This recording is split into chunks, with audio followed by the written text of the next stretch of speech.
இங்க வாய்ப்புன்றது நம்மளுக்குலாம் அவ்வளவு சீக்கிரம் கிடைச்சிறது கிடையாது. இது நம்ம ஆட்டம். எதிர்க்க நிக்கிறவன் கல்கழுத்து போனோம். நீ ஏறி யார் கபில, அது நம்ம காலம், பாத்துக்கலாம். வீரமா ரேவதிங்க. ரேவதி கோயம்புத்தூரா? ஈரோடுங்க. ஈரோடு. அதான் ரேவதிங்க அழகா பேசுவாங்க நம்ம ஊர் மக்கள். எவனுக்குமே விருப்பம் கிடையாது, எல்லாம் வேண்டாம் விருப்பம் உட்காந்துருக்காங்க. நீ இந்த மாதிரி காமெடி பண்றேன் நகைச்சுவை பண்றேன்னு பண்ணி வாழ்க்கையை கெடுத்து. ஃபர்ஸ்ட் மேரேஜ் பண்ணங்க. அது எங்க தாய் மாமாவோட தம்பியை எனக்கு மேரேஜ் பண்ணி கொடுத்தாங்க. அப்ப சின்ன வயசுல பண்ணி கொடுத்துட்டாங்க. பட் அது 2 வருஷம் தான் ஆச்சு. அதுக்கப்புறம் அவரு இன்னொரு ஃபேமிலியோட ஆயிட்டு அவரு போயிட்டாருங்க. என்னடி சொல்ற? நீ என்ன சொல்ற? சரி அப்படின்ட்டு வீட்டுல பெரியவங்களா இருந்தாங்க. சரி வந்துருவாங்கன்னு வெயிட் பண்ணிட்டே இருந்தாங்க. 4-5 வருஷம் ஆச்சு, வர காணோம். சரி, உங்களுக்கு குழந்தை இல்ல? அதுல ஒரு குழந்தை பிறந்து இறந்துருச்சுங்க. குடும்ப கட்டுப்பாடு ஆப்ரேஷன் பண்ணிட்டேன். சரி, வீட்டுக்காரர் இல்ல, வருவாரா என்னன்னு தெரியல. அப்ப அம்மா எல்லாம் இருந்தாங்க. அப்ப அம்மா எல்லாம் சொன்னாங்க, பெரியவங்க எல்லாம் சொன்னாங்க. இதே செட்டப்ல கடைசி வரைக்கும் ஜாலியா வாழ்ந்துட்டு இருந்துட்டு போயிருக்கலாம். இல்ல முடியாது, செஞ்ச பாவம் விடாத. இப்ப சத்திவேலுங்கிற ஒருத்தர் வந்து எங்களுக்கு பழக்கமானவர். சரி, வேலைக்கு போராட்டில் பழக்கமா. என்ன வேலைக்கு போனீங்க? ஹவுஸ் கீப்பிங்கா போயிட்டு இருக்கிறாங்க. அப்புறம் பழக்கமாச்சா சரி அப்படின்ட்டு நான் கல்யாணம் பண்ணிக்கிறேன், காப்பாத்திக்கிறேன் அப்படின்லாம் சொன்னாங்க. நான் சொல்லிட்டேன், ஏற்கனவே மேரேஜ் ஆயிடுச்சு, எங்க மாமா தான் இந்த மாதிரி இன்னும் இருக்கிற இடம் எங்களுக்கு தெரியல. அப்புறம் நான் வந்தாலும் குழந்தை பிறக்காது. நீங்க வந்தா மட்டும் போதும், நீங்க வந்தா மட்டும் போதும். ஒரு கல்யாணம் ஆயிடுச்சா? இல்லைங்க, கல்யாணம் ஆகல.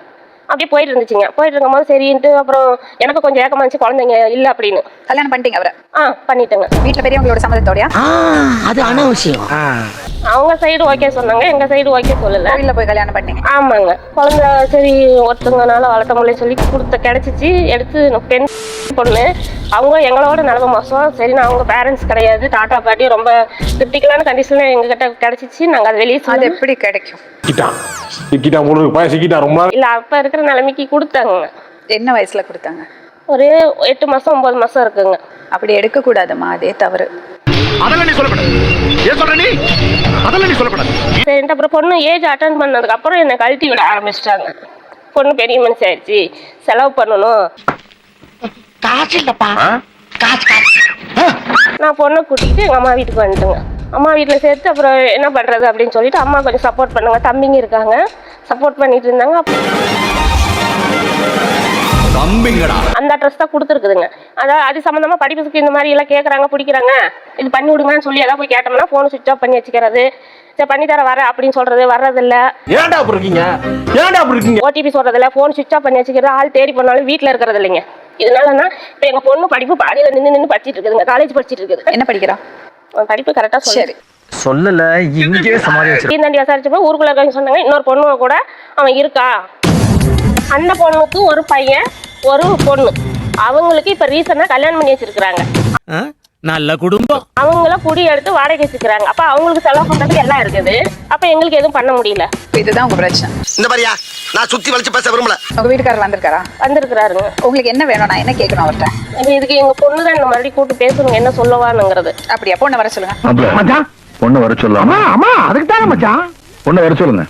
என்ன படிக்கிறமா நீ? B Com C auditing. Very good, very good.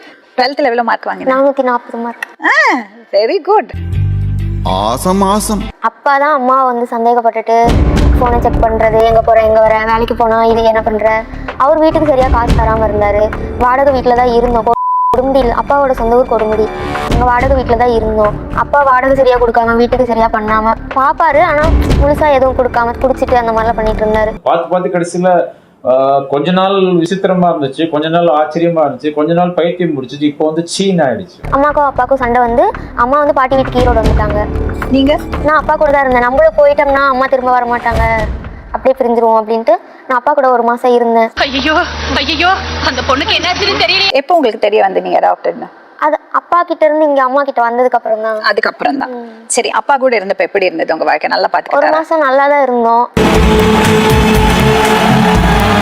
இப்போ கொரோனா டைமாக இருந்துச்சு. அப்போ நான் வந்து எங்கள் அம்மாவை பார்க்கணும், 1 மாதம் ஆச்சுல்ல, என்னை கூட்டிகிட்டு போங்க அப்படின்னு நான் அம்மா கிட்ட வந்துட்டேன். அம்மாவுக்கு சுத்தமாக விருப்பம் இல்லை அதுக்கப்புறம் வர்றதுக்கு. அப்ப புரியல, இப்ப புரியுது. அடாப்ஷன் எப்போ சொன்னாங்க உங்ககிட்ட?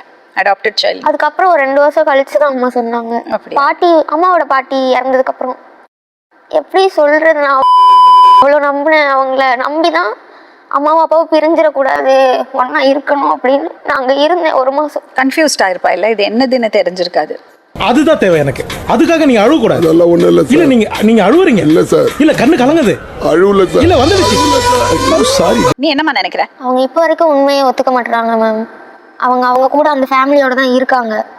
ஆமாம், எனக்கு அவங்க தான் வேணும்னா எங்களுக்கு என்னவோ அதை பண்ணிட்டு அவங்க போக வேண்டியதானே.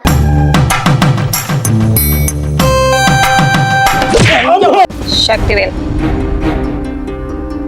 நீங்க விருப்பப்பட்டு கல்யாணம் பண்ண பொண்ணு தானே அவ? ரேவதி, அப்புறம் அவளை விட்டு இருக்கீங்க? லைஃப்ல போர் அடிச்சுக்கிட்டே இருக்கணும், இல்லைன்னா நீங்க பண்ணதே பண்ணிட்டே இருப்பீங்க. ரொம்ப டேஞ்சரஸான விஷயம் அது. உனக்கு அம்மா ரொம்ப பிடிக்குமா? அம்மா கூட இருந்துப்பியா? அப்பா மன்னிக்க முடியுமா உன்னால?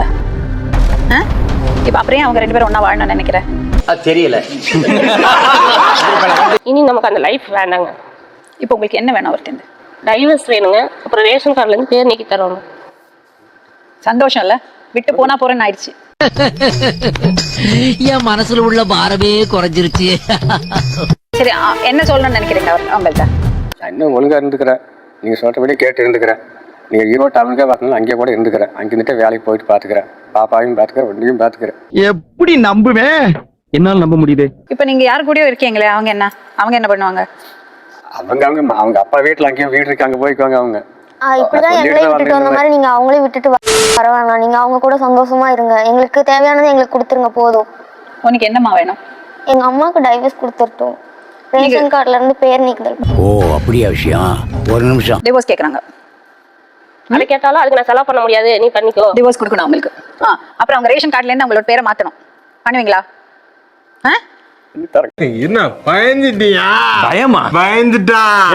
இவ்வளவு துக்கம் உங்களுக்கு? 6 வருஷமா பிரிஞ்சிருக்கீங்க, அப்போ எல்லாம் இல்லாத துக்கம் என்ன இப்போ? சக்திவேல், ரொம்ப வருஷம் இப்பதான் 2 பேர்த்தையும் பாக்குறேன், அதனாலதான். அவங்கள கல்யாணம் பண்ணிட்டீங்களா? கல்யாணம் பண்ணிட்டீங்க. அப்ப இவங்களுக்கு டைவர்ஸ் யார் கொடுக்கறது? எப்ப பண்ணீங்க கல்யாணம்? பண்ணி இப்போ 1 வருஷத்துக்கு 1.5 வருஷம். மாடங்கிட்ட பையில உனக்கு அறிவு இருக்கிற அறிவிட்ட பையில செத்த பையில. எவ்வளவு அழகான ஒரு மகள். இப்ப எதுக்கு அழுவுறீங்க? பண்ண தப்ப நினைச்சு அழுவுறீங்களா? எதுக்காக அழுவுறீங்க சக்திவேல்? எனக்கு தெரியல. உங்களுக்கு உங்க பொண்ணுகிட்ட மன்னிப்பு கேட்கணும்னு தோணுச்சுன்னா கேளுங்க. உங்க மனைவிட்ட மன்னிப்பு கேட்கணும். ஏன்னா நீங்க அவங்களுக்கு நம்பிக்கை துரோகம் பண்ணியிருக்கீங்க. மன்னிப்பு கேட்கணும்னு தோணுச்சுன்னா கேளுங்க. வேண்டாமா? அறிவு இருக்கு அவனுக்கு. பொறுக்கி புறம்போக்கு வயிற்றுக்கு சொல்ல தானே திங்கிற. இந்த பொண்ணோட விஷயத்தெல்லாம் சரி பண்ணி கொடுக்கணும். ஆதார் கார்டு, ரேஷன் கார்டு எல்லாம் சரிங்களா? அதே மாதிரி அட்வொகேட்டை போய் பார்த்து எந்த பிரச்சனையும் இல்லாம டிவோர்ஸ். அவங்க அதுக்காக தான் இங்க வந்தாங்க. நீங்க இதை பண்ணி கொடுத்துருந்தீங்கன்னா அவங்க இங்க மீடியாவை தேடி வந்திருக்க மாட்டாங்க. பல தடவை கேட்பாங்கல்ல, எதுக்கு இந்த பிரச்சனை எல்லாம் போய் மீடியால போய் சொல்றாங்கன்னு. வேற வழி உங்களுக்கு? நாங்க எல்லா பக்கம் தேடுறோங்க, எங்களுக்கு உண்டான சொல்யூஷன் கிடைக்கல. I was cornered. I was helpless.